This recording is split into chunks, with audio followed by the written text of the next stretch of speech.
Binatak ng dalagang si Nicole ang tali ng makina ng kanyang pump boat. Marahan niyang hinawakan ng timon, kasabay ng pag-arya ng bangka, tungo sa papalubog na araw sa gitna ng dagat. Sinilip niya ang binatang nasa likod at pinaalalahanan nito. Totoy, humawak ka na maigi. Opo ate, sagot ng binata. Kontento siyang sumulyap sa kaliwat kanan. Inaalala ang mga araw na nagtulak sa kanya sa desisyong bumili ng sariling bangka at mangisda sa karagatan. Bata pa lamang, sumasama na si Nicole sa malalaking bangka upang mangisda. Kadalasan, kumukuha sila ng mga paslit dahil maliliksi pa at maninipis ang katawan. Mabilis kong sumuong sa tubig. Hindi marunong sa tamang bayad. Kada pangisda at kontento ng mabigyan ng iilang huli bilang kapalit sa pagsama. Pinangarap ni Nicole na makaipon at makabili ng sariling bangka. Matagal bago niya nabili ang second-hand na pump boat, pero kung babasehan ang edad niya, malaking bagay na makabili ng sasakyang pandagat. Inarya niya ang palangre. Pagdating sa malalim na parte ng dagat, nagpahinga siya habang naghihintay. Inabot na madaling araw bago niya inangat ang palangre at nakahuli sila ng malalaking isda. Tiba-tiba ate, bulalas si Totoy Ben. Mag-uwi ka para kay mama mamaya. Salamat po. Umisi ang binata. Kung may asawa kayo ate, tiyak matutuwa sa dami ng huli natin. Matutuwa rin naman si Samsam dito. Aso niyo po yun eh. Kaya asawa o aso parehong alagain. Ayaw niyo po ba yung nagpapatibok ng puso niyo te? Umismid si Nicole. Mangingisda ba ako? Kundi tumitibok ang puso ko. Kayo talaga? Gumagawa ng paraan para lang ikalat ang idea na kailangan ng nobyo o nobya para lang maging masaya sa buhay. Bigyan mo ako ng 1 drum na pera. Ayos lang sa akin kahit tumanda akong dalaga, no? Magpa-party pa ako araw-araw. Ate naman, nakakatakot ka. Kaya barado lagi ang mga nanliligaw sa'yo eh. Mabubuhay ako nang walang lalaki, Totoy. Isa pa, ayokong tumanggap ng palamunin, no? Noong kumagat ang liwanag, sakto namang papauwi na sila. Marahan ang naging biyahe, hanggang mapansin niya ang palutang-lutang na bulto sa kalayuan. Ano yun, Ben? Mukhang boya ate. Baka may palangre na inanod kaya napunta sa mababaw. Ha? Imposible. Lapitan natin. Atas niya rito. Pagkatapos, umayos siya na upo. Nilapitan nila ang lumulutang na bagay at agad na napansin na tao pala ito. Nakabihis ng puting damit at puting pants ang lalaki. Kaya nagmukhang boya sa malayo. Yun ang ginagamit bilang palatandaan sa palangre o mga lambat na pangingisda. Balik! Ibalik mo yung bangka! Ate, tao yan, baka humihinga pa, tulungan naman natin. Nakonsensya si Nicole. Buong lakas niyang inahon ng lalaki pasakay sa kanyang bangka at pinakinggan ang pulso nito. Ben, wala ako naririnig. Ibalik na lang natin siya sa dagat. Suggestion niya. Ate, masama yun. Huminga siya ng malalim at tinibayan ng loob. Dumukwang siya para bigyan ng CPR ang lalaki. Pinagsiklop niya ang palad sa dibdib. Saka mabilis na nagpump gamit ang lahat ng natitirang lakas. Nakarinig siya ng paglagutok. Kahit si Ben, napaiwas ng tingin dahil sa pagkabali na buto sa dibdib ng estrangherong nalulunod. Hindi tumigil si Nicole hanggang sa umubo ang lalaki. Nagising siya! Sigaw ni Ben. Pinilit ng binata na paandarin ang bangka. Nagtagis ang bagang ni Nicole. Dumiretso tayo sa bayan. Kailangan ipacheck agad ang lalaking to. Umuubo pa rin ang estranghero at sapu-sapu nito ang dibdib. Bakas ang sakit sa mukha nito. Iniwas na lang ni Nicole ang tingin. Hindi maganda sa pakiramdam ang CPR. Umaabot sa puntong nababali ang buto ng biktima dahil sa lakas. Kailangan nito para sa sapilitang paggising ng pasyente mula sa pagkakahimlay. Maswerte man itong nagising Kailangan naman itong tiisin ng side effects kasama ang iilang bugbog sa katawan. Teka nga, ba't may pasa sa mukha at siya ng lalaking to? Tanong ni Nicole. Nagdududa na siya. Pakiramdam niya tuloy may kinasasangkot ang gulo ang estranghero. At ngayong niligtas niya ito, posibleng madamay siya sa problema ng lalaki. Kasama pa naman niya si Ben. Ate, may gusto siyang sabihin. Hayaan mo, nanghihina pa yan. Kaya di makapagsalita. Napalunok ang binata. Sa general tayo pupunta, ate. Tumango lamang siya at pinabilis ang takbo ng pump boat. Pagdating sa ospital, agad na nasalang sa emergency care ang lalaki. Hindi niya ito makausap habang nasa loob kaya naiwan si Nicole sa labas at nasa kanya ang responsibilidad na bayaran ng due sa cashier maya-maya. Binenta niya ang mga nahuli kanina sa kakilalang dealer bago bumalik sa ospital upang kumustahin ang lalaki.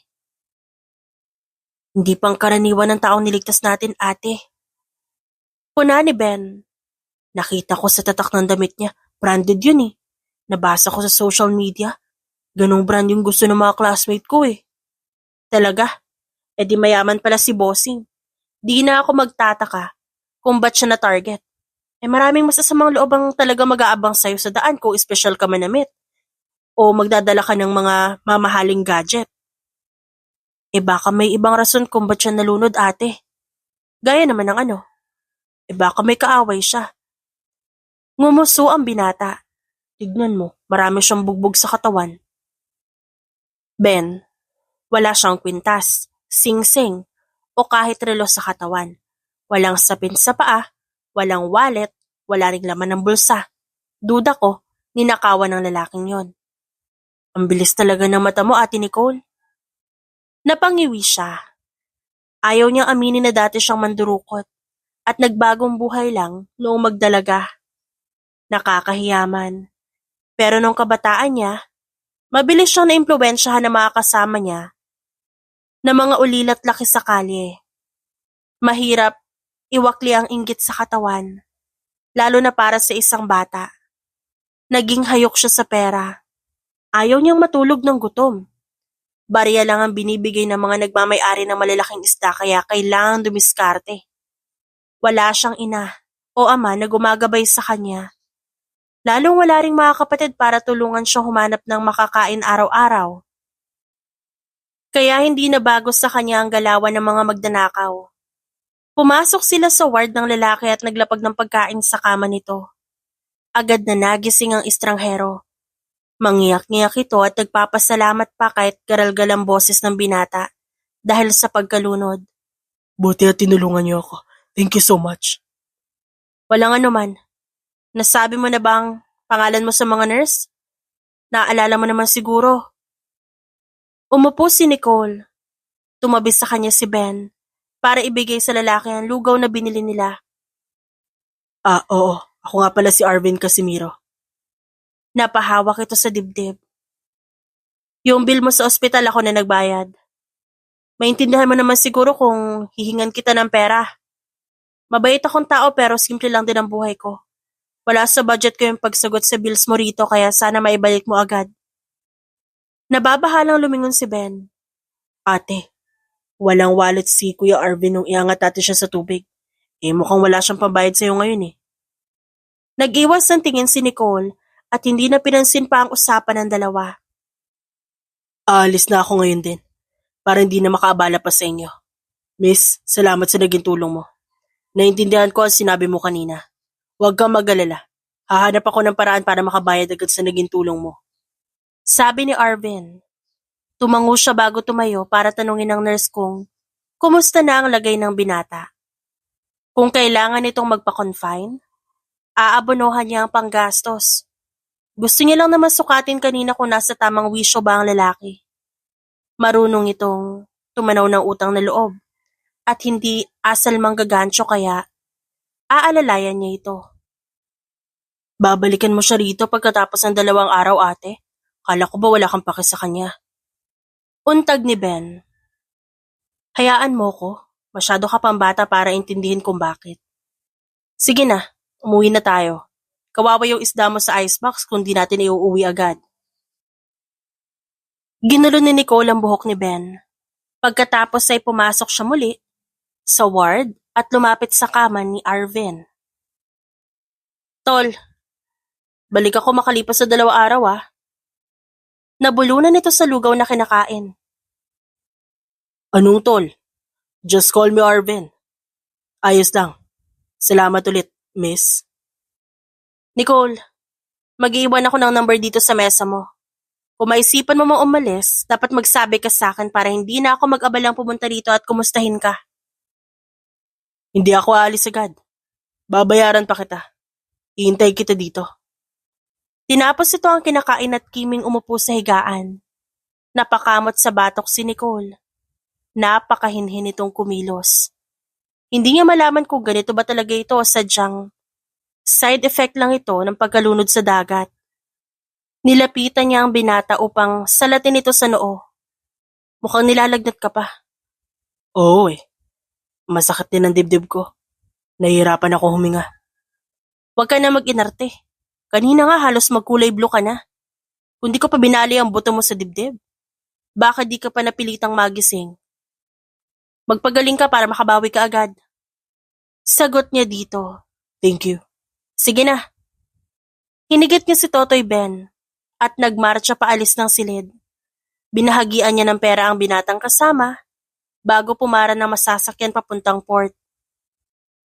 Bibigyan niyo pa rin ako ng pera ate, wala naman po tayong kita ngayon. Napagastos pa nga dahil kay Kuya Arvin eh. May kinita tayo ngayon. Personal na gastos ko yung pagtulong dun sa Arvin na yun. Kaya hindi ka dapat maapektuhan. Eto sa'yo na. Salamat ha sa pagtulong mo na buhatin yung lalaking yung kanina. Wala nga naman po ate. Kaya ikaw lang ang gusto kong samahan kapag pumapalaot eh. Sina Tatang puro bastos sa usapan. Hindi ko naman maintindihan kung bakit. Natawa si Nicole. Ganyan talaga kapag puro lalaki tas nasa gitna ng dagat. Kampante kasi wala makakarinig sa usapan. Gaya ng ganyan. Kaya ganun sila kung magsalita. Basta ikaw wag kang papa-impluwensya sa mga ganun. Opo ate. Pagkarating sa port, agad silang sumakay ng bangka para umuwi. Pagsampa ng dalampasigan, sinalubong sila ng ilang mga batang kalaro ni Ben. Tinulungan sila ng mga ito na buhatin ng pump boat para may ahon sa dagat. Ben, tara na! Alis na po kami, Ate Nicole. Sabi naman ng isa. Bukas ulit ate ah. Paalam ni Ben bago kinuha ang malaking isda mula sa icebox at dali-daling tumakbo paalis. Balik ka mamaya hapon. Maglalagay tayo ng pain sa taga. Sigaw niya. Dahan-dahan siyang umakyat papunta sa bahay na nasa parang. Humilata siya sa beranda at natulog ng matagal. Nagising si Nicole na halos namimilipit na sa gutom. Agad siyang nagsangag ng bahaw at nagprito ng tuyo. Sumilip siya sa labas. In-enjoy niya ang maaliwalas na tanghali habang sinisimsim ang kape. Marami ang kumakaway sa kanya mula sa ibaba. May iilan din mga matatandang nagkukumpulan habang nakatingin sa kanyang direksyon. Kabisado niya na ang sasabihin ng mga ito. Kailan siya mag-aasawa? Wala ba siyang balak mag-anak? Ilang taon na rin si Nicole. Hindi ba siya natatakot tumandang mag-isa? Sa katunayan, nababahala rin siya. Ayaw niya rin na may pinanghihinayangan sa buhay. Baka nga ngayon mas gusto niya mag-isa pero paano kapag matanda na siya at gusto niyang may kausap o nabibisita? Wala na siyang kamag-anak sa mundo. At lumaki siya sa kalsada. Mahirap gumawa ng desisyon na pagsisisihan niya sa hinaharap. Naaalala niya si Arvin na nasa ospital at napakunot noo. Hindi niya maalalang may binigay siyang damit para sa lalaking yon. Baka binigay ni Ben ang dalang extra, kaya may naisuot na damit ang lalaki. Nagpapalit si Ben kapag sumusuong sa dagat.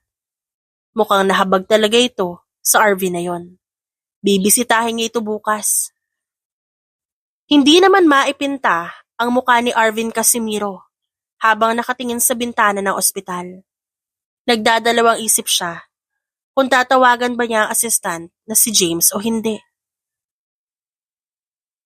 Hindi niya alam kung sino ang nantripping sa kanya noong isang araw. kaya wala siyang mapagkatiwalaan.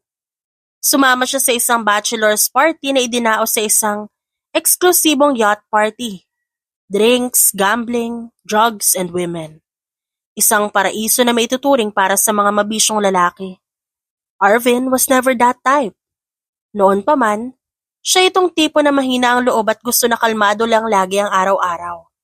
Kaya laking gulat niya nung magising siya na ibinibiti ng patiwarik mula sa railings ng yate. May tali ang kanyang kamay at paa. Ramdam niya rin ang bugbog sa katawan. He was tortured bago ihinulog sa dagat. Hindi man lang niya nalaman ang rason kung ba't nila ginawa yon. Nilasing siya at ginamitan pa ng droga para lang saktan. Kapag nagreklamo siya, walang maniniwala. Malamang, nilinis na ang buong yate at walang magsasalita para sa kanya. At the end of the day, isa lang siya laban sa mga lalaking yon. May umupo sa kanyang tabi. Napakislot si Arvin dahil sa gulat. Nicole, I'm sorry. Mabilis na aniya. Ba't ka ba tumalon dyan? Di naman kita sasaktan. Napawi ang pagkabahala ni Arvin at napalitan ng tawa. Masyadong brusko kung magsalita itong si Nicole. Wala rin itong arte kung makitungo sa kanya. Masyadong practical ang mindset. May naalala ka ba noong araw na malunod ka sa dagat? Wala eh. Ang alam ko lang, madilim na nun. At akala ko talaga mamamatay na ako. Napahawak siya sa dibdib. Inabot niya ang tubig na nasa mesa at sumulyap sa dala ng babae. Para sa akin ba yung mga damit na yan? Oo, ginupit-kupit na yung suot mo eh. Kailangan mo magpalit. Nanlilimahid na yung t-shirt ni Ben. Di mo na pwedeng isauli yan. Agad siyang bumangon. Help me. Maliligo sana ako sa banyo. Kapag gumaling ako, papalitan ko yung pinahiram ni Ben. Huwag ka munang magsalita ng tapos. Hindi mo pa nga na ibabalik yung perang nagastos ko sa'yo eh. Saka ka na mga ako kapag tiyak na matutupad mo na. Napapahiyang tumango si Arvin. Pumasok siya sa comfort room at hinubad ang suot na t-shirt. Laking gulat niya nang makitang nasa loob din ng banyo si Nicole. I'm sure bawal tong ganito. Dapat nasa labas na ang bantay. Sinong sisita? Okupado ang lahat ng mga nurse ngayon. Isa pa iika-ika ka pa kung maglakad. Aalalayan kita para hindi naman masayang yung pagpapagamot ko sa'yo. Huminga siya ng malalim. Kung ganon, tulungan mo akong iangat tong damit. Di ko maigalaw yung balikat ko. Masakit. Paano mo nakayanan nung una? Painkillers. Hindi ko masyado maramdaman maliban sa pagmamanhid pero ngayon, konting kibot lang. Para ako nahihiwa mula sa loob. Nako, hindi ka pa pala dapat naliligo. Please, Nicole, ang lagkit na ng pakiramdam ko. Tumingin siya sa babae at nagmakaawa gamit ang titig. Napailing naman ito. Oo na, halika dito. Mabusisi nitong inasikaso ang kanyang damit. Sunod naman ay ang pang-ibaba. Hindi man lang ito nagulat o nandiri. Napagtanto ni Arvin. Hindi madaling gulatin si Nicole. Ang dami mong pasa sa katawan, lalo na sa dibdib. Napangiti siya dahil sa CPR yan. Kaswalang nang umisi ang dalaga. Lakas ko pala kung ganun. You broke 2 of my ribs, Nicole. Of course, you're strong. Binilisan ni Arvin ang pagligo. Si Nicole na ang umabot ng balikat at likod niya. Halos mangiyak-ngiyak tuloy siya habang tinitignan ng babae. Tinulungan siya nito kahit hindi sigurado kung may maibibigay nga siya pabalik. Saan ka ba galing ha? Mukhang di ka taga rito eh. Malaman tong katawan mo pero wala kang kalyo sa kamay. Kaya sigurado ako na hindi ka sanay sa manual labor. Siguro sa opisina ka pumapasok. Paano ka napunta sa dagat? Question ni Nicole habang siya'y nagbibihis. Napangiwi si Arvin. Hindi ko talaga maalala. I just know my name. Arvin, wala nang iba. Nagkamalay ako sa dagat pero agad ding nahimatay ulit dahil sa pagod sa paglangoy. Wow! Ang galing ah! Coincidence? Pasok na pasok. Baka hindi ka naniniwala. And I understand that for sure. Just know for real, wala akong intensyon na manakit. You can trust me. Hindi ako mandurugas. I can help you. Sagot niya habang tinatapos ang pagkakabit ng botones sa pants. Alam mo ang size ng bewang ko? Salamat. Buhat-buhat kita kaya imposibleng malimutan ko. Kailan ka raw ba makakaalis dito? Kahit ngayon agad. Yun nga lang wala akong matutuluyan. Natahimik si Nicole at saglit siya nitong tinignan mula ulo hanggang paa bago umirap. Papasok na sa eskwela si Ben. Kaya hindi na pasasamahin ng nanay niya sa akin kapag papalaot ako. Kailangan ko na makakasama kaya kung okay sa'yo ikaw na ang pumalit sa kanya. Kaya ko yun. Talaga, alam mo ba kung paano mangisda? Maalam ka ba sa pag-ariya ng palangre? Usig ni Nicole. Agad siyang tumiklop ng may ngiti. Hindi pa naman siguro huli ang lahat para subukan ko matuto, di ba? Buti naman. Tara na para makapagpahinga ka sa bahay. Ako na magdadala ng bag mo. Nicole, hindi mo lang alam kung gaano ako ka-grateful sa'yo. Thank you. Naririndi na ako sa kakaganyan mo. Mas maganda kung gigilid ka tapos manahimik. Nabubulabog mo yung pag-iisip ko okay? Asar na sabi nito bago siya inalalayan sa paglabas. Nakaramdam ng mainit na haplos sa puso si Arvin. Kung gaano man katalimang salita ni Nicole, kabaliktaran naman ng pagiging maingat sa bawat hawak nito. Considerate din kahit papano. Hindi ka pareho ng mga kakilala niya sa syudad na mabait nga ako magsalita. Patalikod naman siya kung saksakin. Sawa na siya sa ganun. Oh, ba't ka nakangiti dyan? Untag ng dalaga. Nothing? Wala ba magagalit kapag magstay ako sa poder mo? Wala. Mas mainam nga yun para hindi ako pinagpipiestahan ng mga matatanda dun sa amin. Lagi silang concerned sa estado ng buhay ko. Sawa na ako sa mga tanong nila. Ikaw, kapag may sinabi sila sa'yo, umuo ka na lang. Hindi ka naman mababalian kung magsisinungaling ka kaya tulungan mo ko. Sa laysay nito, tumango si Arvin. Bumiyahe sila papunta sa port. Tinulak ni Nicole ang bangka pagkatapos ay pinauna siya sa pagsakay. Gumamit na mahabang stick ang babae para itulak sa malalim na parte ang pump boat bago binatak ang makina para pagpaandar ng bangka. Umarangkada sila papunta sa lugar ni Nicole. Kampanting umupo si Arvin. Natatakot man siyang tignan ng tubig sa baba.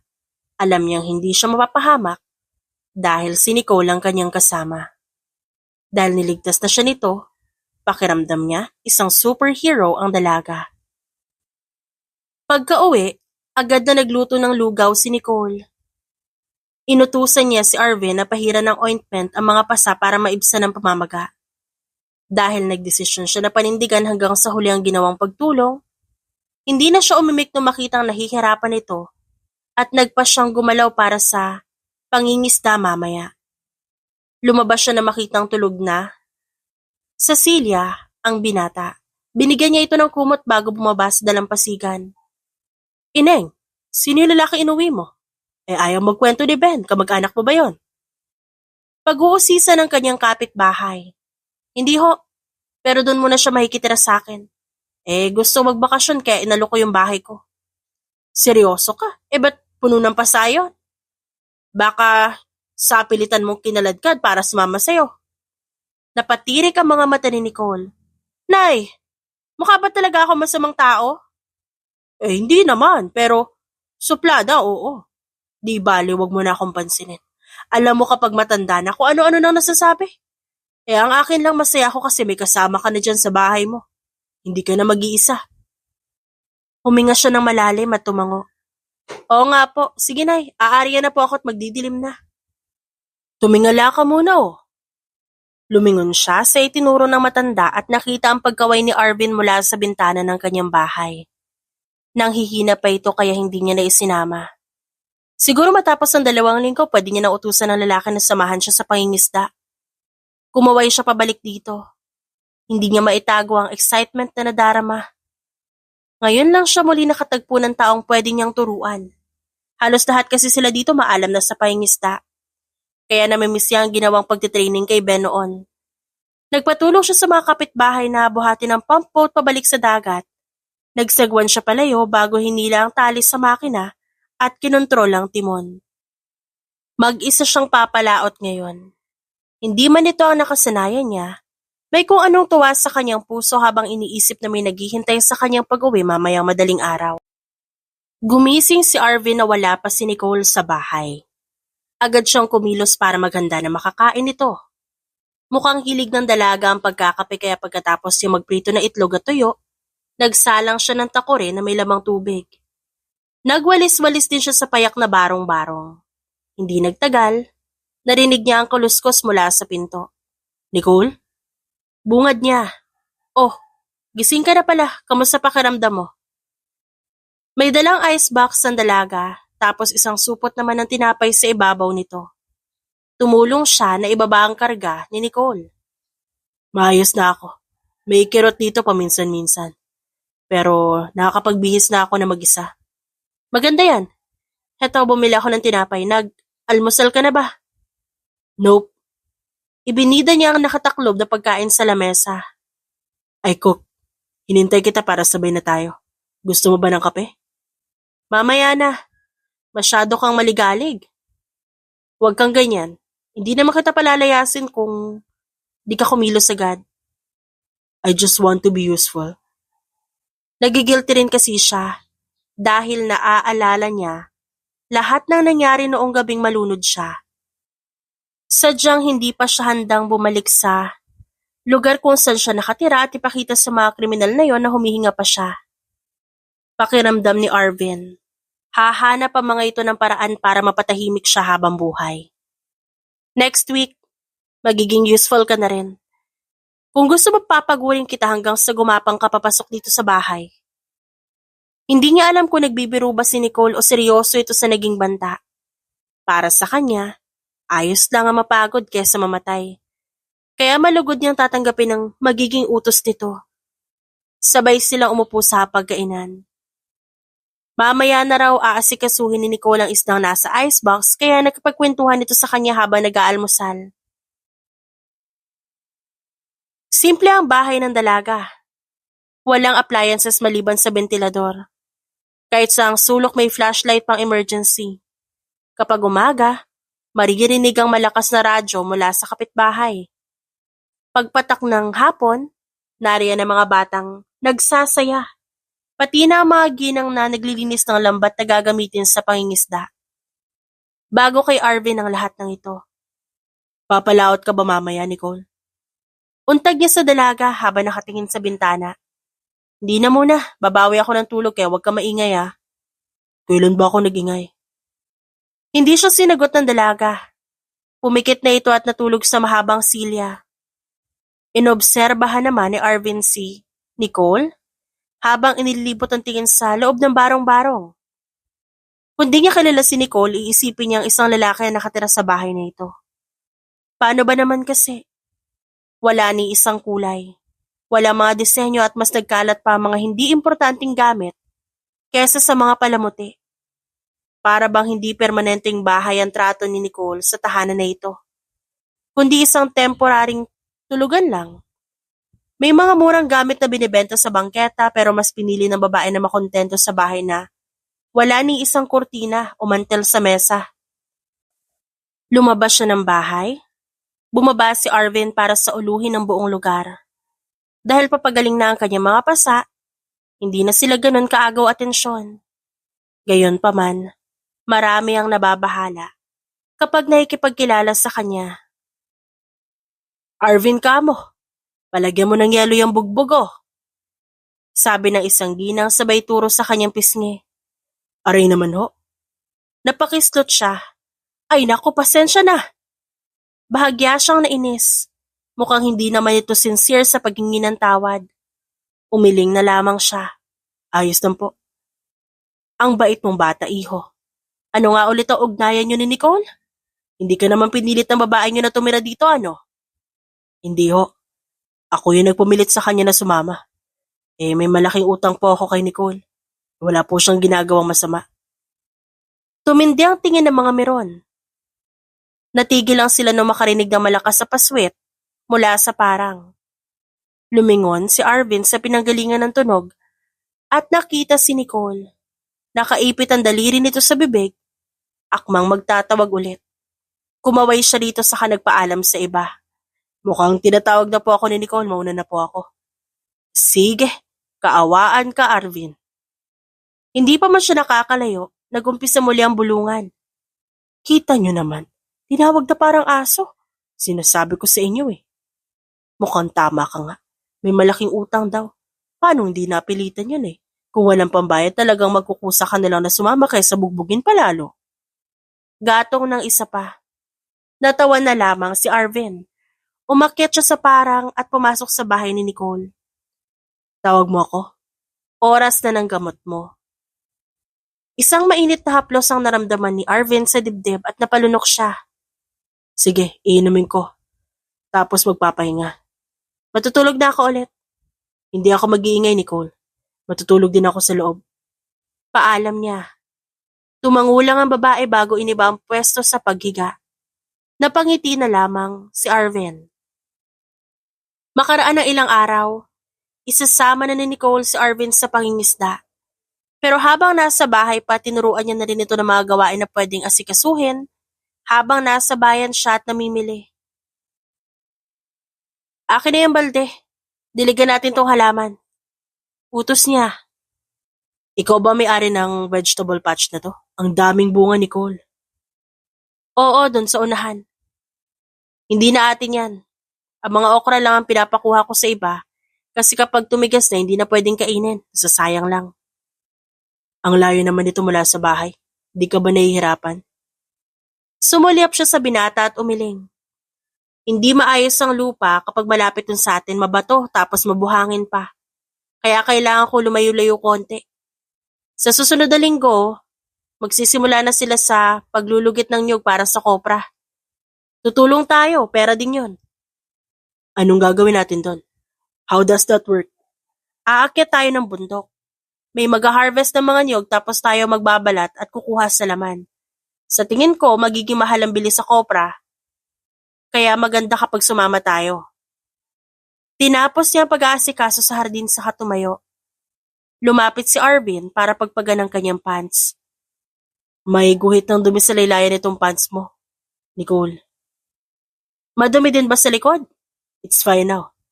Mag-uumpisa na ba ako maglinis ng lambat? Sumulyap siya sa namumula nito muka. Hindi ka pa man gaanong nabibilad sa araw para ka ng hinog na kamatis dyan. Hindi ako sanay eh. Malakas nga ang hangin but it's dry and warm. Masasanay din ako. Inabot naman ni Nicole ang sombrerong abaniko na nakasabit sa puno at isinuot ito kay Arvin. Yumuko ka. Hindi ko maabot na maayos yung ulo mo. Thank you. Ang cool nitong tignan. Ikaw rin ba ang gumawa nito? Natawa siya.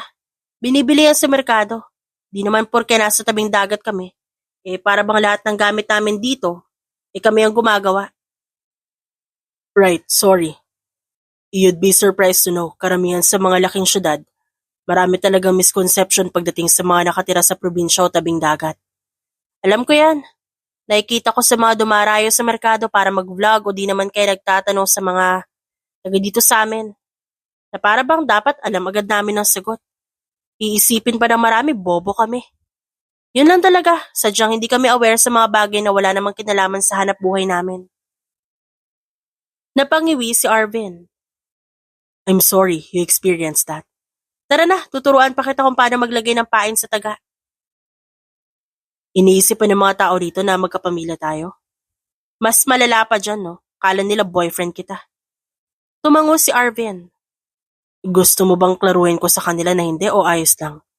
Wag mo nang kontrahin. Maraming naliligaw sa akin dito. Minsan na pagsasabihan na ako masyado raw ako maarte o mapili. Kasi hanggang ngayon wala ako natitipuhan. Sadyang ayoko lang makipagrelasyon sa... Ngayon. Sa mga lalaki. Ewan ko, bakit? Basta hayaan mo na lang. Alright. Tumikim ang binata sabay ngiti. Ako rin, single pa. Wala akong naiwang commitment sa syudad. So ayos na sa akin na magpanggap na boyfriend mo. I know some people's nagging can become annoying after some time. Hindi ka ba hanapin ng mga magulang mo? Nag-aabang ako ng news kung may naghahanap ba sa'yo. Mukhang wala naman. Ulila ka rin ba? I'm not. May tatay ako at nasa Switzerland siya kasama ng bago niyang pamilya. He married again when my mom died. Madalang akong tumawag sa kanya, kaya hindi niya ako hahanapin. Umismid naman si Nicole. Naalala mo yan pero nagkukunwari ka na hindi mo alam kung saan ka nang galing. I have reasons. Bigyan mo pa ako ng konting panahon. I promise something big will happen. Hindi niya pinansin ang lalaki at mas piniling maghiwa ng ipang papain sa taga habang naglilinis si Arvin ng lambat. May ugali ang binata na nagpapadali para dito na makapaglapit sa mga ginang.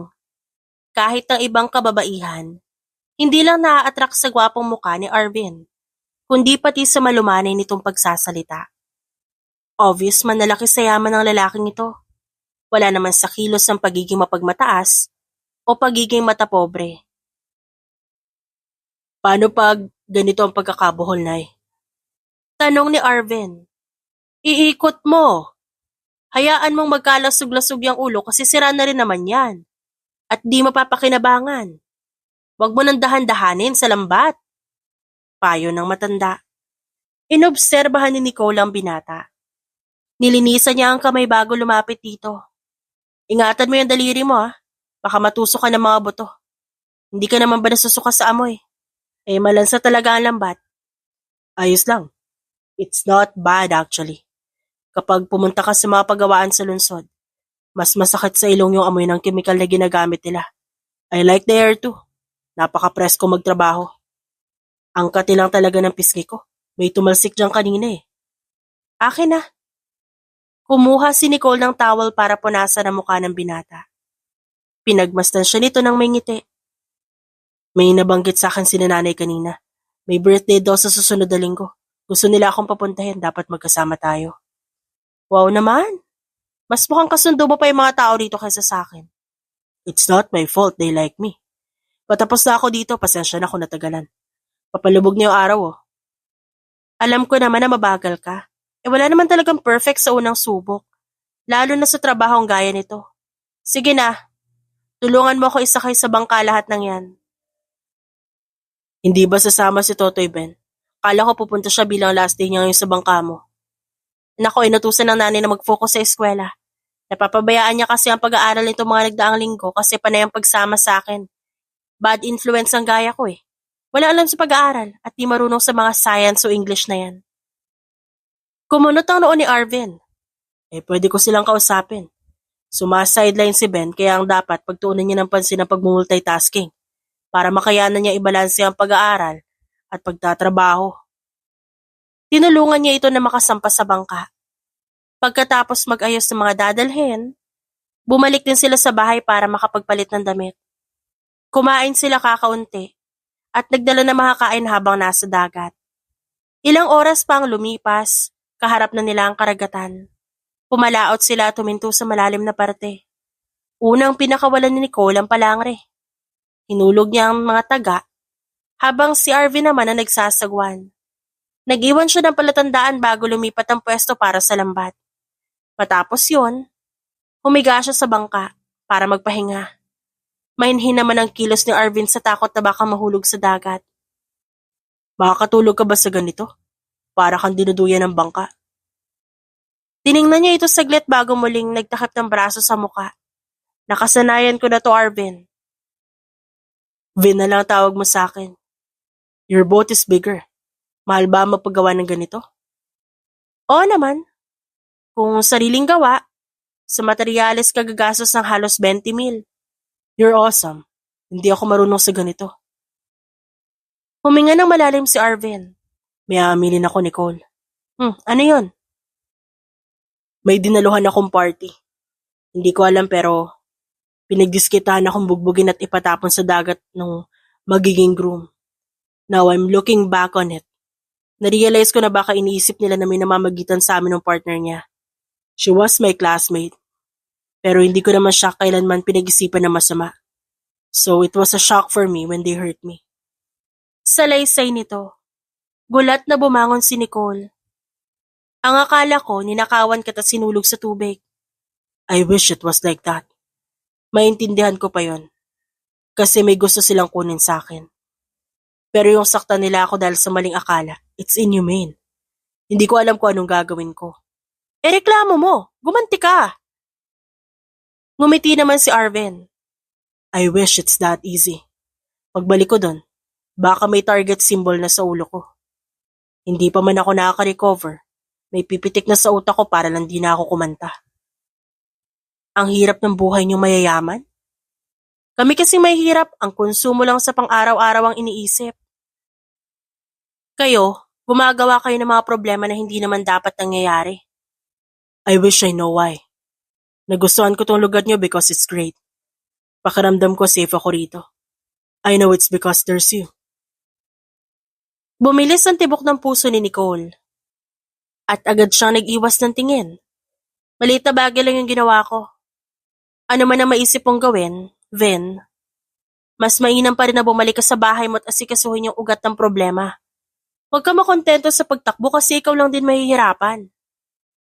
Thank you for being honest. Alam ko na hindi maganda tong pagtatago ko. It's just that I need time to heal. Hindi pa ako nakakalimot sa traumang naranasan ko sa yating yon. May araw din na makakaganti ako. But for now, allow me to enjoy learning new things with you. Pahayag ni Arvin. Naintindihan ko ang sitwasyon mo, kaya hindi na kita pipilitin. Basta habang nasa poder kita, susunod ka sa gusto ko. This is noted, Nicole. May kung anong swerte si Arvin sa buhay ni Nicole.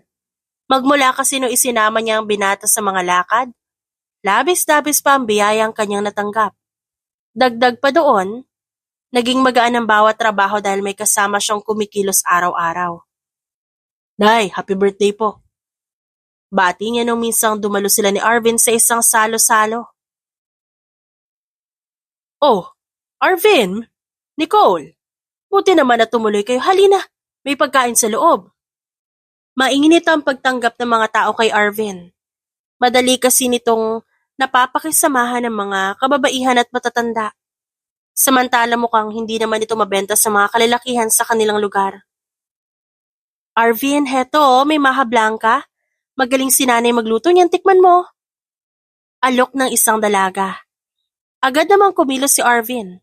Pero imbes na tikman nito ang dessert, ibinigay nito kay Nicole ang unang subo ng pagkain. Does it taste good? Tumango naman siya. Sakto lang ang tamis, ubusin mo na yan. Iniwas siya ang tingin dahil naaapektuhan siya ng mapanuksong tingin ni Arvin. Kukuha ko na mainom, teka lang. Tinupad nito ang sinabi at buong gabi na naglagi sa isang sulok. Marami namang nakausap si Nicole lalo na pagdating sa pangingisda. Naibalik lang ang atensyon niya kay Arvin nung marinig niya ang pagkanta nito. Mukhang may nagpainom ng alak sa lalaki at todo-todo ang pagbirit ito ng love song sa videoke. Abay, may gininto ang boses naman pala yang si Arvin. Nicole, may tinatago ka palang idol sa bahay mo. Puri na mga nanonood. Malay ko dyan. Tumunga nga si Nicole at hindi alam kung anong dapat maramdaman. Hindi kaya sinasadya ni Arvin na magpakitang gilas dahil maraming dalagang nanonood. Nagsipalakpakan ng mga bisita. Maging si Nicole walang choice kundi pumito bilang pagbati. Nakarinig siya ng pagkabasag maya-maya. Ano ba? Ang angas mo ah. Dumaan ka pa sa gitna. Nananadya ka, sinagi mo yung baso ko. Bulyaw ng isang malaking mama. I was going to get Nicole. Ba't pa ba ako inaharangan? Nag-excuse na nga ako eh. Sagot ni Arvin. Dali-dali siyang pumagitna sa dalawa. Napapaligiran na iba pang siga ang lalaki. Kung lalala ang gulo, posibleng mauwi sa basagan na mukha ang mangyayari. Naku, pagpasensyahan niyo na po si Arvin mga kuya. Nakainom siya kaya ganyan. Ako nang bahala sa lalaking to, sige na po. No, Nicole. I said excuse me, pero hindi sila tumabi. I just wanted to get too close to you. Tapos sumarang sila. Sumbong ng binata sa kanya. Kulang na lang busalan niya ang bibig nito. Manahimik ka na lang, please. Naamoy niya kay Arvin na matinding singaw ng alak. Mukhang may tama na ito kaya ganito na lang kung magmatigas. Aba, ini-English mo pa kami ah. Kala mo kung sino ka. Halika rito at papatikimin kita nung kamao ko. Singhal ng mama, bago nagpakawala ng isang malakas na suntok. Umilag si Nicole at tinulak pabalik ang lalaki. Nagsimulang lumipad ang mga gamit. Maging si Arvin ay kumuha ng upuan para ipambato sa mga kalaban. Tumigil kayo, ano ba? No, get back here. Hinila siya ni Arvin palabas ng bahay. Takbo, Nicole! Hindi siya nito tinigilan hanggang makarating sa parang. Sinubukan din silang habulin ng mga mama kaso dahil sa kalasingan, hindi na nila kinayang umakyat sa tahanan ni Nicole. Ano ba nakain mo at bigla ka nalang nagkaganon, ha? Ikaw pa yata papatay sa akin Arvin? Pagkatapos ay pinagsusuntok niya ang likod ng lalaki. Umaray ito pero hindi man lang umilag. Ouch! I don't like them, okay? Umatras din naman ako agad. I want you to think I'm strong. Kaso ayoko rin mapahama ka dahil sa akin. Sorry na. Napailing na lang si Nicole. Ganyan ba epekto ng alak sa utak mo para kang ewan? Naipit ako dun I can sense it. Sadyang ayaw lang talaga nila sa akin. Kung di ko nasagi yung baso, malamang hahanap sila ng paraan para guluhin ako. Don't tell me hindi obvious yun para sa'yo. Kung sa bagay, you look at everyone but me. Tinitignan mo yung lechon habang kumakanta ako. Natigilan siya na ilang segundo bago tuluyang humalakhak. Seryoso ka ba dyan sa paghihimutok mo? Sinasabi ko lang ang nararamdaman ko, total galit ka na sa akin. Hindi ako galit, okay? Nag-aalala ako sa'yo kasi dayo ka dito, bad shot ka tuloy kina nanay dun sa baba. Nakuha pa ni Arvin na umirap. Sino una nagangat ng kamay? Sila. They wanted to hurt you tapos ako pa rin ang sisisihin. Fine. Pero bukas na bukas hintayin ko sila sa dalampasigan, lalo na yung mamang yun. At magtutuos kami. Iniwas ni Nicole ang tingin dahil hindi niya mapigilan ng tawang gustong kumawala. Tumakbo ka nga kanina Because I have you with me. Ayos sana ko ako lang mapupuruhan. Kasi kasalanan ko din naman. Pero kung masasaktan ka dahil sa akin, talagang kukuha ko ng martilyo. Ipupukpok ko dito sa ulong to. Oo na, boyastig. Itulog mo yan. Saka natin pag-usapan kinabukasan. No, I'm not done. May sasabihin pa ako. Lumapit siya kay Arvin. Tinulak niya ito paupo sa mahabang silya. Patulog ka na kung ayaw mong tuluyan na ako magalit sa'yo. I just wanted to say I'm sorry. Alam ko nagka-problema ka na naman dahil sa akin. Tomorrow tatawagan ko si James para puntahan niya ako rito at mabayaran ng mga nasira. Sino si James? Ngayon mo lang binanggit yung pangalan na yan. Umayos ito sa pag-upo sa hangumiti. As my assistant. I'm really sorry, okay? Magpapakabait na ako, I promise. Sige, panahon na rin para makilala ko yung mga taong naiwan mo sa syudad. Hindi ito makaimik. Humiga na si Arvin kaya kumuha siya ng unan at kumot para dito. Nung makita niya itong tulog na, siya naman ang kumilos para asikasuhin ang sarili. Nagpalit siya ng damit bago bumaba sa baybayin. Hoy, Nicole, ilabas mo nga yung Arvin na yan. Di pa kami tapos. Pagpupumilit ng nakalaban nila kanina, ikinuyom niya ang kamao at mabilis pinadapos sa mukha ng lasing na mama. Mabilis na kumalat ang kirot sa kanyang kamay pero kinontrol niya ang ekspresyon. Pinili niyang lumingon sa mga matatandang nanonood at humingi ng dispensa. Pasensya na po sa nangyari kanina. Babayaran po ni Arvin ang mga nasira. Sa mamang tokwits na po kami. Total siya naman nagsimula ng gulo. Pinag-iinitan niyo yung kasama ko? Agad na tumayo ang birthday celebrant. Ayos lang Hindi kayo ibang tao sa akin kaya naiintindihan ko ang sitwasyon mo. Salamat, Nay. Kinabukasan, naging mabilis ang pagresponde ng nagngangalang James na assistant ni Arvin. Dumating ito ng hapon mula nung tawagan ng amo nung tanghali. Kinakabahan si Nicole dahil hindi niya alam kung ano ba ang dapat ang kanyang aasahan. Bumaba ng isang jet ski ang isang lalaki. Suot nito ang formal na suit and tie, kahit pa nakapaang umaapak sa buhangin. Sir, I'm glad you're safe. Bati nito sa amo. Thanks for coming. Minaganap pa sa akin itong mga araw. Marami, sir. Kahit si Mr. Guerrero, tinatanong ko nasa na kayo. The last thing I remember, hindi ba taas sa loob kayo ng yate niya? Question ito bago bumaling kay Nicole. Good afternoon, ma'am. My name is Jameson. Hello din sa'yo. Pumagit na sa kanila si Arvin. Did you prepare the check? Eto po. Saglit na inasikaso ni Arvin ang pirma bago binigay sa kanya ang kapiraso ng papel. Here, para sa'yo yan. Binasa niya ang numerong nakasulat at halos mapanganga sa gulat. Anong 5 million? Bakit ganito? Make another one, James. Itaas mo na mga 20. Pinigilan niya ang lalaki. Arvin, tama na ang 5 milyon. Tila natauhan ito. Really? Okay. I'm glad that you're happy. Bayaran na natin ang mga nasira sa bahay ni nanay. Dagdag sa usaping pagbabayad, ay ang tanong kung kailan uuwi si Arvin sa bahay nito. Mahigpit ang suhestyon ni James na kailangan bumalik na agad ang binata sa trabaho. Mamimiligro ang posisyon nito oras na mapabayaan ang negosyo. Kailangan asikasuhin agad ang backlogs, Sir Arvin. I did the best that I could, pero hindi ko naman pwede akuin ang trabaho niyo. Pagpupumilit ni James, tumango naman si Nicole. Nahuli ni Arvin ang kanyang reaksyon kaya nag-iwas ito ng tingin. Fine, pero may isa sana akong hiling. Hindi pa ako komportable sa pagbabalik ko sa syudad. I will be happy kung sasamahan ako ni Nicole na ilang linggo. Natuod siya sa kinauupuan. Ha? Ba't ako? Naglabas mo rin ng cheque si James. Ma'am, for a 2-week stay, all expense paid trip niyo sa syudad, we are willing to offer another 5 million. Wala po ibang gagawin kundi mag-enjoy lang kayo sa estate ni Sir Arvin. Bakasyon? Ang ganda naman nun. Nasabi ni Nicole sa sarili. Hindi mo naman ako kailangan dun eh. Gawa-gawa ka na naman ng kwento, Arvin. Saway niya dito. But it's true. Mas komportable ako kung nandun ka. Hanggang sa masanay na ako muli and then, you'll be free to go. Maganda kaya yun. Kasi pagbalik mo rito, malilimutan na nila yung nagawa kong kasalanan. Hindi na mainit ang tingin ng mga kapitbahay mo sa'yo. Wala siyang masabi sa pagdadahilan ng lalaki. Hindi na siya magtataka kung paano ito naging negosyante.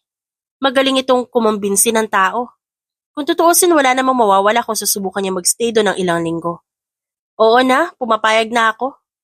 Maghahanda muna ako ng gamit. Aalis ka na agad, di ba? Yes. Napakalaki ng utang na loob ko sa'yo, Nicole. I promise. You will love your stay there. Thank you. Sabi mo yan, ah. Aasahan ko na maganda ang bahay na tutuluyan natin doon. Ang unang sulyap ni Nicole sa bahay ni Arvin na puno ng pagkagulat at pagkamangha. Alam niya na mayaman ang lalaking to. Pero hindi umabot sa puntong may ilang ektaryang lupa na kinatitirikan ng bahay nito. Ba't ang dami mong vase, Arvin? Tanong niya noong matapos libutin ang malaking bahay. Nanay ko nagpasimuno dyan. She loves antique. Pati ako nagaya rin. Bumibili ako ng magagandang vase bilang pag-aalaala sa kanya. I know she'd love every piece in this house. Nagpalit ng damit si Arvin. Nakaayos na ang buhok nito at tuwid na tuwid ang suot na polo at pants. Hindi tuloy makilala ni Nicole ang postura nito. Ibang-iba sa simpleng pananamit ng binata sa dalampasigan. Let's eat outside. May reservation tayo sa isang restaurant. Gusto sana ka tayo pasyal doon. Ikaw na mamili na isusuot mo. Just tell the stylist kung anong comfortable para sa'yo. Sige, salamat. Tumabi si Nicole at sumama sa babaeng nag-aabang sa pinto. Binihisan siya nito, pinaganda gamit ang kolorete, magarbong damit at mataas na heels. Halos di niya makilala ang sarili pagkatapos. Para sa isang babae na wala ni isang beses na karanasan sa ganito, tila ba pinasok siya sa mundo ng hiwaga. Kasi posible naman pala na magbukang bida ang isang babaeng mukhang extra lang sa palabas. Naluluha ka, ma'am? Puna ng babaeng nag-aayos sa kanya. Pasensya na, baka masira ko yung pagme-makeup mo. Ayos lang po, mostly waterproof naman ang gamit ko. Gusto niyo po bang tawagin ko si Sir? Tiyak na matutuwa yon. Wag na. Araw-araw siya nakakasalamuhan ng mga model sa trabaho, kaya hindi na bago sa kanya makakita ng babaeng naka-makeup. Ang importante ayos naman, di ba? Malinis tingnan. Opo, ma'am, don't worry. Bumaba siya ng hagdan matapos ang pag-aayos. Nakita niya si Arvin na may kinakausap sa phone. Seryoso ang mukha nito. Saka lang umiti nung makita siyang papalapit. Hi, Nicole. You look beautiful. Papuri nito. Dati ko pa mang alam na maganda ka. Pero mas lumabas ang shape ng mata at lips mo pagkatapos lagyan ng kolorete. Talaga? Bagay ba? Yes. Kung gusto mo, ipag-aanda kita ng entourage araw-araw. Alam ko na mahilig ang ibang babae sa makeup. Kasi, Nag-e-enhance yan ng ganda. It's like an art itself. Mag-explore ka ng themes that will support it. Natawa siya ng malakas sa sinabi nito. Wag na. Kalabisan yung matatawag. Kung mag-aayos pa ako, kahit naman hindi ako tatanggap ng award. Kontento naman ako sa simpleng get-up. Yung presentable lang, wag nang extra. That's right. Sumakay sila sa nakaparadang sasakyan. Nag-usisa siya matapos suriin ang tingin na buong interior ng kotse. Sino yung kausap mo kanina? Mukhang tensyonado ka. May problema ba?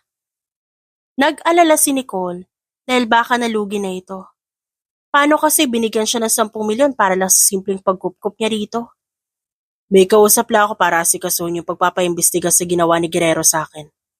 Gusto ko sanang balikan ng mga lalaking yon. Mali ako nung inisip ko na baka si James ang hinar nilang spy para kumuha ng impormasyon laban sa akin. Sadyang ginamit lang nila ang bachelor's party na yon para burahin ako bilang kakumpetensya. Paliwanag naman ni Arvin. Itinikom ni Nicole ang bibig. Hinawakan niya ang kamay ng binata upang pakalmahin ito. Tila naging imbitasyon yon para kay Arvin. Pinagsiklop nito ang kanilang palad sabay ngiti. If I had to offer all my money, makasama lang kita sa pagbalik sa syudad, I would give it all to you. Hindi mo lang alam kung gaano mo napapalakas ang loob ko, Nicole. Madamdaming anito. Iniwas niya ang tingin kahit pa hindi maitago ang ngiting pinipigilan. Gusto ko rin naman na samahan ka dito. Boring ang buhay sa tabing dagat, paulit-ulit, wala nang bago. Kaya ako may chance na makapamasyal, edi sasama ako. Sadyang matabalan talaga yung puso mo, kahit yung simpleng pagtulong ko na-appreciate mo ng ganito. Pagdating sa restaurant, nagustuhan ni Nicole ang eleganteng disenyo ng lugar, pero hindi niya naman malunok ang patingi-tinging pagkaing nakahanda. Ang mahal-mahal ng presyo tapos mas malaki pa yung kamao niya, kesa sa mismong serving ng putahe. Gusto niya tuloy umalis na lang at umorder sa malapit na fast food. Enjoyin mo ang lasa, okay? Hindi naman tayo araw-araw mapupunta dito. This is a special occasion, kaya pinasadya ko magpa-reserve ng table for 2 dito. Hindi niya maitangging masarap ang pagkain. Sadyang para kay Nicole, hindi makatarungan ng presyo. Ika nga nila, kahit ang branding at ambience itong lugar, binabayaran kaya ganito ang setup ng lahat. Isang pagtikim ang gumiba sa kanilang hapunan. Kusimero, I'm glad to see that you're still alive and well. Bati ng isang lalaki habang nakaakbay sa magandang partner nito. Hinintay ka namin ni Misha sa kasal, but you never came. Sayang ang pagpunta mo sa bachelor's party ko kung di ka naman pala sisipot sa mismong ceremony. Halos magyelo ang lamig ng titig ni Arvin sa lalaki. Guerrero, you're here. Yes, di ako nakapunta sa beach wedding nyo. I was afraid of showing up. Baka kasi hindi naman pala pare magkakasal sa inyo kundi isang demonyo. Anong pinagsasabi mo? Are you implying something? Natawa si Guerrero. Dude, wala ka ebidensya ha. Bawal ang gawa-gawang kwento. Ikaw ang una naghahanap ng ebidensya dyan, kahit wala pa akong nababanggit. Misha, you should worry. Ganito ba kapraning si Guerrero? O baka ganyan lang talaga siya kasi ako ang kaharap niya? Patutsyada ni Arvin. Napatiimbag ang lalaking kasagutan nito. Tinignan ni Nicole ang kamao ni Guerrero. Duda na siya sa mukha ng lalaki. Kaya agad siyang nakakilos nung magangat ito ng kamay. Agad niyang sinalubong ang suntok nito gamit ang kutsilyong para sa steak. God damn it! Call the police! Sinaksak ako ng babaeng yan! Sigaw nito habang sapu ang dugo ang kamay. Ibabalik ko lang sa'yo ang kabulastugan mo. Hayok kang magsimula ng riot tapos ngayon ikaw ang unang tatawag ng pulis? Panghahamak niya. You hurt my husband? Kakalmuhin kitang babae ka! Ganti ni Misha. Hinablot nito ang buhok ni Nicole. Nakipag-away si Arvin kay Guerrero, kaya naiwan siya para disiplinahin ang Misha na ito. Kumuha siya ng lemon mula sa lamesa. Nginudngod dito sa mata ng babaeng nagwawala. Oh my God, my eyes! My eyes, hubby! Nabubulag na ako! Oh my God, I cannot see! Iyak nito sa asawa. Tumabi si Nicole kay Arvin at inakbayan siya ng binata. Let's wait for the security. Noong dumating ang mga otoridad, agad nilang nireview ang CCTV footage sa loob ng kainan at nakita ang paglapit ng mag-asawa sa kanilang pwesto. Naging malinaw na sila ang nanguna sa panggugulo. Hindi na nagpumilit ang may-ari ng restaurant basta ba't babayaran nilang kanilang hati sa mga nasira. Waging umuwi si Arvin at Nicole. May kinausap naman sa telepono ng binata at ngayon mukhang masayang masaya ito habang tumatanggap ng balita mula sa kung sino mang hinire nito. Kumusta? Ano raw sabi? He's doomed. Kaya pala ang init-init na ulo sa akin dahil nalulugi na ang kumpanya nila. Kaya nagpakasal si Guerrero kay Misha para sa pera. That woman came on to me first. Kaso alam ko ang sikreto nila. Papalubog na ang negosyo. At tanging pangalan na lang ng ama ni Misha ang nagdadala ng kanilang reputasyon. Napailing si Nicole. Kung ganon, sinaktan ka niya para sa wala. Ganon na nga. Para masiguro hindi magbabago ang isip ni Misha. Gusto niya mawala ako sa usapan. Akala niya siguro nakapag-uwi siya ng kayamanan. But the truth is, peke ang gold na pinoprotektahan niya. Mas lalo lang siya nainis sa akin. I dodged a missile with Misha. Kinulang yata sa buwan ng lalaking yun, no? Kailangan mo siyang mapabagsak para hindi na siya makapaminsala ulit. Palubog na negosyo niya, di ba? Humanap ka ng paraan. Sirain mo siya lalo hanggang mabaliw. Inis na sabi niya rito.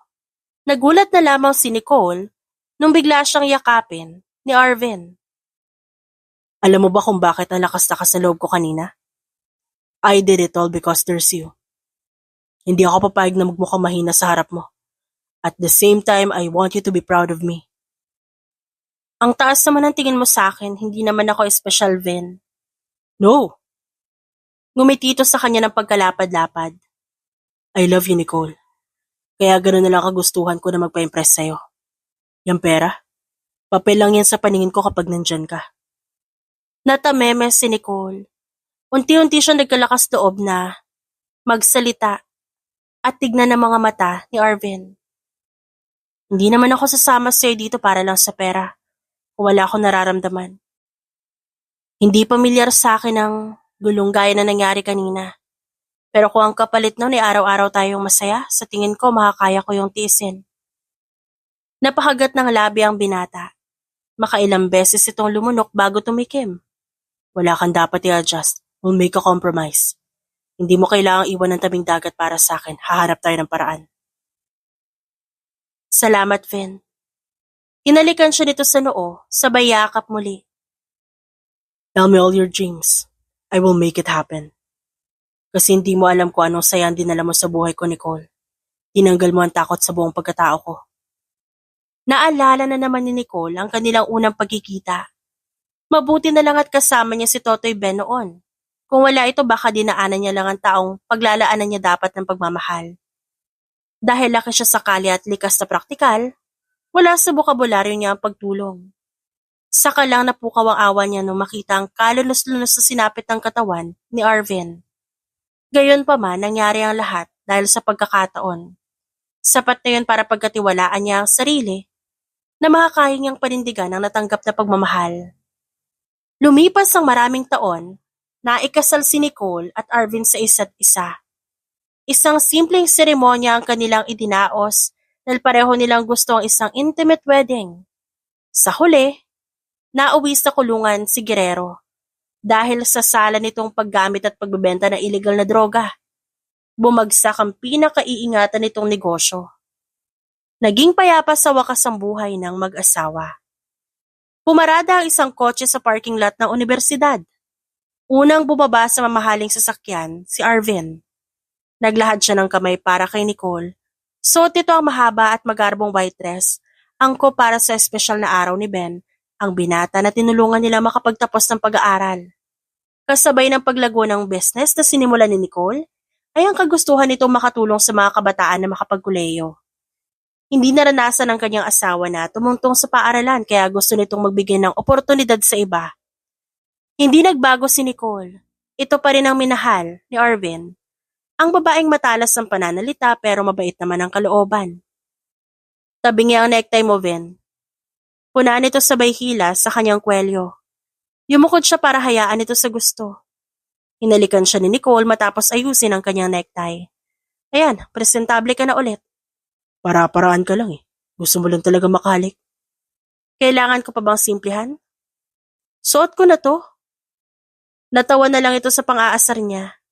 Pinakita ni Nicole ang suot na wedding band at ngumiti.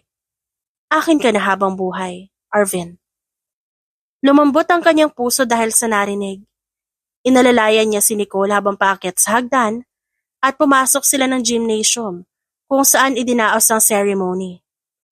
Dahil bawal umakyat sa stage ang mga magulang, nasa sila sila at nag-aabang na matawag ang pangalan ni Ben. Tumabi si Arvin at Nicole hanggang sa matawag sa wakas si Ben. Magna cum laude ito. Pumalakpak ng malakas si Nicole. Nakita nila mula sa nakaupo ang pagpalakpak ng mga magulang ng binata. Kumaway sila sa mga ito. Matapos ang seremonya, lumabas na sila para hintayin ito. Ate Nicole, Kuya Vin, dumating kayo. Picture tayo. Maraming salamat po sa lahat na naitulong niyo sa akin, oh. Nakapagtapos na po ako. Ngumiti lamang si Nicole. Naglabas naman ng sobre si Arvin at inabot sa binata. Enjoy mo ang araw na to, ah. Masaya kami na ate Nicole mo kasi nagsipag ka at di mo sinayang ang suporta namin. Ilabas mo sina mama at papa mo para makapagliwaliw kayo. Ang laki naman ng laman nito, kuya. Okay na po ang kalahati. Ginalo ni Nicole ang buhok ni Ben. Ako ang naglagay ng pera dyan, ah. Sige na. Dapat masaya ka. May angal ka. Wala po, ate. Pero kayo po ni Kuya Vin. San kayo pagkatapos nito? Baka gusto niyo po sumama sa amin. Wag na, araw mo to at ang pamilya mo. Pasayahin mo rin sila at aalis na kami na ate Nicole mo. Sige po, Kuya Vin. Maraming salamat po. Bumalik sila ng kotse. Pinagbuksan niya si Nicole ng pinto bago sumakay sa driver's seat. Baka nangangalay na yung paa mo sa heel, subarin mo na. Agad namang sumunod ang babae kaya natawa si Arvin. Matagal mo na palang iniinda eh. Di sana umalis na lang tayo agad. Gusto ko makita masabitan ng medalya si Ben. Sa dulo pa kasi binanggit yung mga may award. Ini-start niya ang sasakyan at umalis na sila ng universidad. Sumulyap si Arvin sa mukha ni Nicole at tumikim. Kung mabait ang magiging anak natin gaya ni Ben, magiging worth it ang pagsasakripisyo natin if ever. May gusto ko ipahiwatig. Baka naman. Baka ano? Baka maging okay na sa'yo na mag-anak tayo ngayon? I mean, stable ang negosyo. Walang problema sa pangangatawan nating dalawa. At kung iniisip mo ang hirap, we can hire people that will help us. Let's make it work. Bumuga ng hangin si Nicole at naghalugog sa dalambag. Itabi mo muna ang sasakyan, Vin.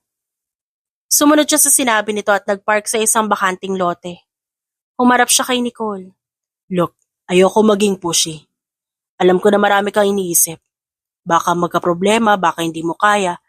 All I want to say is, kakayanin natin niyang hanapan ng paraan. Kumunot ang noon ng babae. Binigay nito sa kanya isang rolyo ng tissue. Buksan mo. Iwinagwag naman ni Arvin ang laman ng tissue.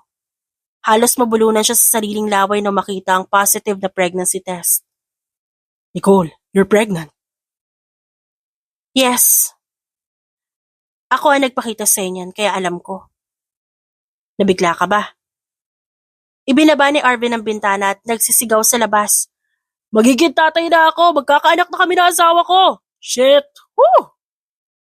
Marami ang umiti sa kanya samantalang may iba ring naguguluhan. Walang pakialam si Arvin at mas piniling lumingon kay Nicole. Are we keeping it? Oo naman, excited na excited ka na dyan eh. Para bang may listahan ka na pagpipilian mo ng pangalan. May ngiti sa labi ni Nicole kaya alam ni Arvin na hindi lang siya ang natutuwa.